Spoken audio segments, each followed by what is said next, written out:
let me take you on this. We have a situation where some states don't stick to checks and balances, the working relationship with the other arms of government. So how is it like in EBONYI? And then secondly, we also have a situation where people, Nigerians, believe that deputy governor are better in EBONYI state.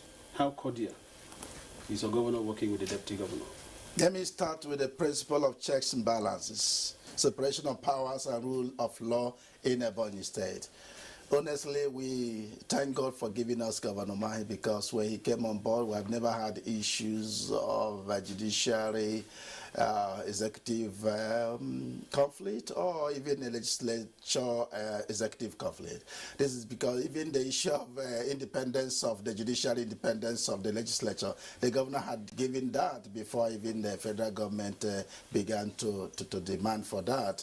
And whatever is due for legislature, the governor does release it. The governor doesn't buy anything for the legislature. The governor releases whatever is due for them per month. Same is applicable to the judiciary. And it's not pocketing them. It's not pocketing them at all. They have their latitude, leverage to go about their constitutional powers and duties without any hindrance by the executive. And the governor also, having come from, having been a party chairman and a deputy governor, he knows where it pitches all of these institutions and the agencies of government. So what does he do? He will give you what is due for you. Now, you mentioned the issue of the working relationship between him and the deputy governor. You need to know also that he is the first governor ever in the history of the world to become governor as a deputy, when the boss or establishment at that time didn't allow him. Other states, the boss will say, come and step in. And so he knows all the inconveniences. He knows all the blackmails that the deputy governor does suffer. So he wouldn't allow that in the case of in his administration. And the governor, I can say, has a very wonderful, robust relationship with his deputy. His deputy is a PhD holder in law who knows his onions, very amiable. And we call him the lieutenant of the governor, a younger brother to the governor, because of the way and manner they relate. So it's actually a food for thought for governments in different jurisdictions. This governor has got a lot of experience, and he's making a wave, he's making a difference in all forms of governance. Okay. Abakaliki Rice is a household name now. How are you keen to that opportunity to bring about food security for the people of Benin State? Yeah, food security, food sufficiency, and self-reliance through agriculture is one of the cardinal policies and programs of the administration of Governor UMAHI, even since 2015 when he came on board. And so we looked at our advantage in rice production, looked at our advantage in cassava production, but especially in rice processing and fertilizer production. These are the areas we have advantage. Today we have Africa's biggest rice milling plant, with 32 metric ton capacity per hour rice milling plant owned by government, and 38 metric ton capacity per hour parboiling plant owned by government of EBONYI. So of course the governor procured a lot that did enhance the capacity of our rice plant. And of course, apart from this, the governor introduced what is called the mechanization of agriculture and commercialization of agriculture. In doing that, what did he do? He had to introduce what is called the 1 man 1 hectare program for civil servants, for public servants. So if you must be an appointee of government, you must have at least 1 hectare. At that time, when I was commissioner for agric, it was like equivalent of 250,000. So if you are going into animal husbandry like poultry, and all of that, you must have something equivalent of 250,000 kind of a project. Then government will come and fund you, and will monitor to ensure that you do the right thing. And let me also say that in the Southeast, we have Southeast biggest fertilizer blending plant. It is having 80 metric ton capacity per hour, and it was 40 metric tons before the governor came on board and had to reactivate that machine before he procured another 40 metric ton capacity from Morocco. And it is really helping us to to participate in the presidential agricultural program, especially rice production.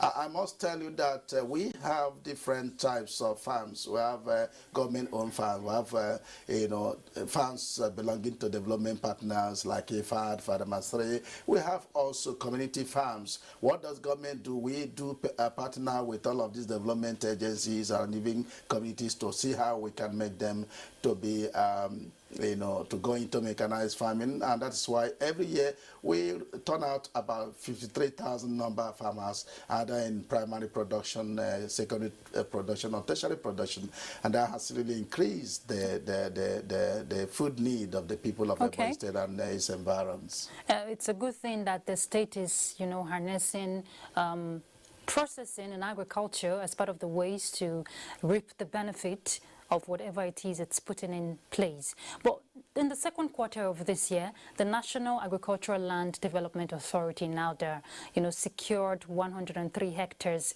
from the state government for the establishment of integrated farm estate in the state. We hear the focus will be on hatchery, fingerlings, and hoping it will empower 3,000 youths in the state. How is that coming up?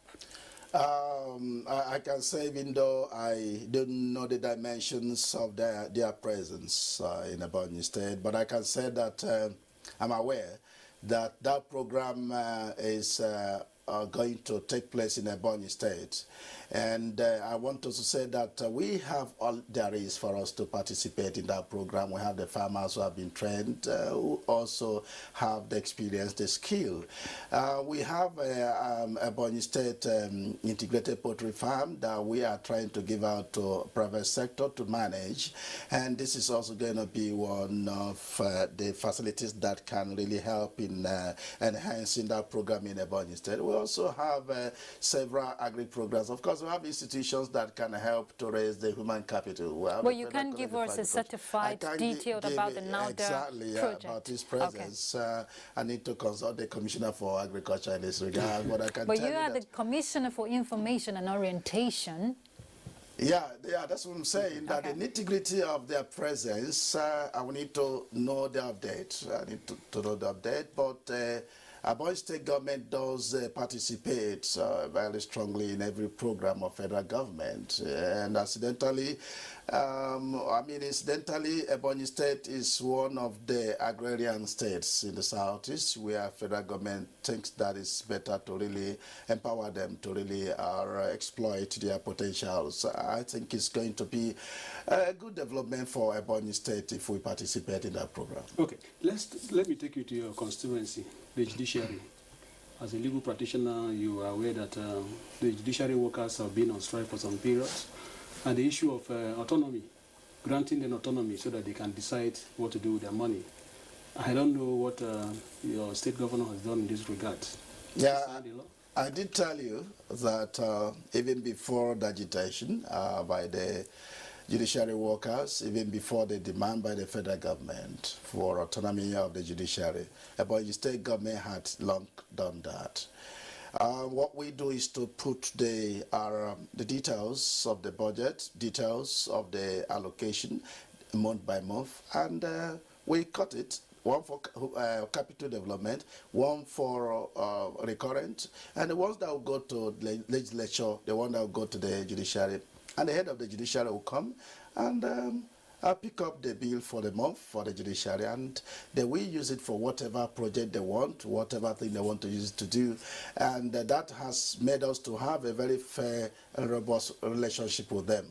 So I've got no issue about autonomy or not autonomy in the judiciary. The judiciary workers in the Ebonyi State have never gone on strike because of issue of non-payment of workers or issue of autonomy. That is because they have seen that beyond mere legislations that we have already started to practicalize the issue of autonomy of judiciary in Ebonyi State.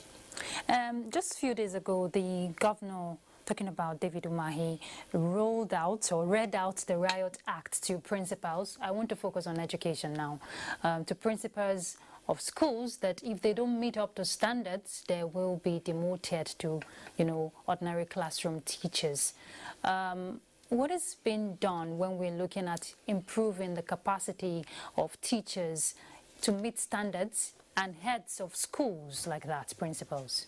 Yeah, the governor actually has declared a state of emergency in education. In 2021 budget, education, human capital development, health took the center stage, kind of priority interest of government in the budget. And the governor is not mixing words, he's not even joking about that.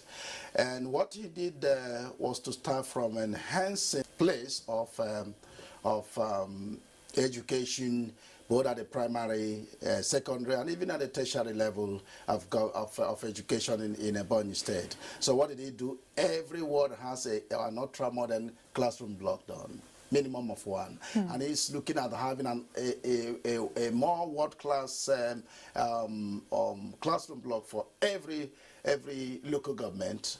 And is looking at deploying 50 million per project to ensure that every local government has an ultra-modern school complex for the pupils. And the governor is thinking that the first port of call is the primary education. And so that is why he rolled out 7 billion naira in the past, that was in the last tenure, to ensure the training of teachers, to ensure the raising of the human capital of the teachers. And of course, he did introduce an out-of-school program that is aimed at taking our pupils who left the shores of school, taking them back, giving them counseling, and giving them free but compulsory education to go into to complete their primary and of course enter secondary school. And the governor also is looking at enhancing the capacities of these pupils by giving them, different trainings.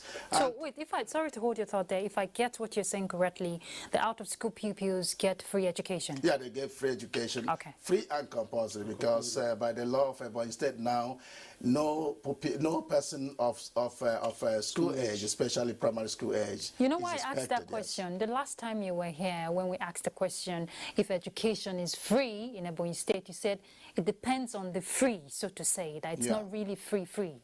So that's why I'm asking. Yeah, this is an exceptional case. Okay. And at helping the less privileged, because the general belief is that those out of school is because their parents have got nothing. And so the governor is not only introducing programs to help the parents through empowerment, but also introducing programs to help their wards, their pupils, to ensure that they get back to education.